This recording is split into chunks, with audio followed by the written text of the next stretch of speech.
Trust is important as a leader because if your people don't trust you, why would they follow you? If they can't trust you, why will they respect you? How much influence will you have if you're not someone they can trust? So trust is important as a leader. So how do you build trust? Well, here's a few steps. First, tell the truth. Pretty simple, right? But that's a big one. You want to be someone who tells the truth, not just to your team, but to other people. Because if your team sees you lying to other people, then they'll probably assume you're lying to them as well. And when people catch you lying to them or others, that hurts their trust in you. If you want to be trustworthy, tell the truth, even when it's hard. Number 2, follow through on your commitments. Be reliable. Again, another simple one, but important. If you say you're going to do something, but they can't rely on you to do that, they always have to check and double check to make sure you're doing what you said you're going to do or following through, that you're going to be there when you say you're going to be there. That's going to hurt their trust in you. Why would your team stick their necks out for you if they're not even sure you're going to follow through on what you said you're going to do? So make sure as a person, as a leader, that you're reliable and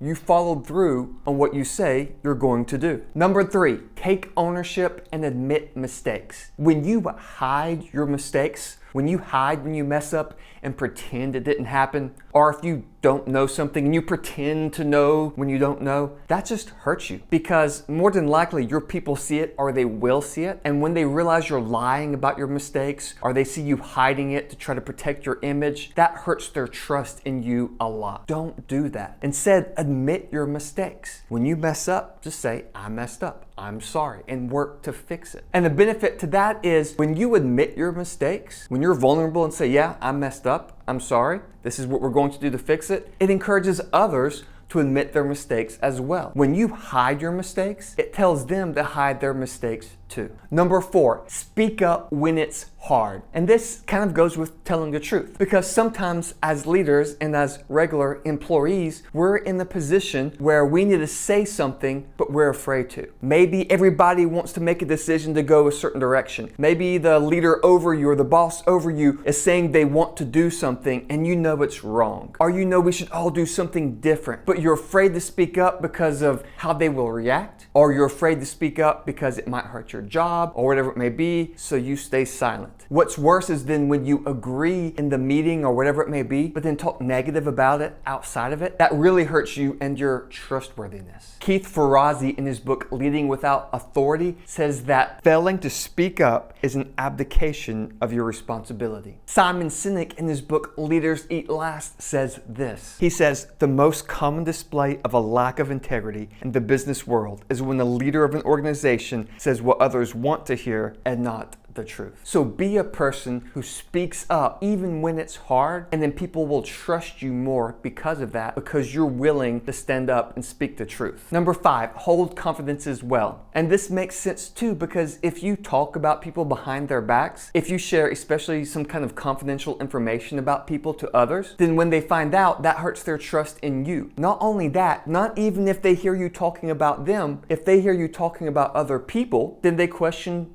do they talk about me? When you do not hold confidences, when you share secrets, when you gossip, that hurts your trustworthiness as a person and as a leader. Number 6, communicate openly and honestly. Sometimes leaders hold on to information and they do it for various reasons. Sometimes they just don't think people need to know. Sometimes it's a power play. Sometimes they're afraid and don't trust what people will do with that information, so they don't share it. The thing is, when you hide information, when you hold back information, it builds distrust in people. Especially if a situation is going on and you don't say anything about it, people will still talk about the situation, it just won't be the truth. And it builds distrust because it looks like you're hiding something, even if you're waiting to get all the information. So a good policy is to share as much information as possible when you can. Be as transparent as you can. And when you show trust to people with information, that builds trust back toward you. And it also just makes sense for people in their jobs, because how can they do their best jobs and make the best decisions if they don't have all the information? Number 7, show trust. When you show trust to your team, when you set clear expectations and set guidelines and offer the support and training and everything they need, and then let people do their jobs, when you trust them in their jobs, that builds trust back to you. Same thing with the information. When you share information, trusting them, that builds trust back toward you. When you try to control people and control information and don't trust them, not only does it demotivate them, it also hurts their trust in you because of that. So if you want to build trust, you also need to give trust. Number 8, share the credit. Just as a leader, you need to take ownership when things go wrong, because ultimately as a leader, you're responsible for everything your team does. You also want to share the credit, because think about it. Think about a group project you may have been a part of and that you worked hard on, and then someone else is presenting and they take all the credit for your work. How does that make you feel? Probably kind of angry, because you put a lot of work into that. It's the same way if you take the credit for your team's work. When you say, yep, it was me, that hurts their trust in you, because first of all, you're lying because it wasn't just you. But secondly, you're being selfish motivated, and that hurts trust as well. When you put yourself aside and you pass the credit to other people, that's what makes you look good. That's what builds trust with people. That's what builds influence, because you're not taking it for yourself, you're giving it to others. Number 9, be about serving your team, not yourself. You see, people see what your motivation is. If you as a leader are just about your career and what you can get out of your leadership position and your team, and you're just using them or doing whatever you can do just to advance your career, then your team's not going to trust you, because they know your motivation isn't them. They know it's not the mission, it's on you. But if you have a service mentality and you're about serving the mission and serving your team and helping them be their best to accomplish the mission, that builds trust. People recognize your motive, so make sure you have the right motive, and that will build trust. One of the things about trust is that it's a major ingredient in building influence with other people. And if you want to build influence as a leader, make sure to watch this video right here.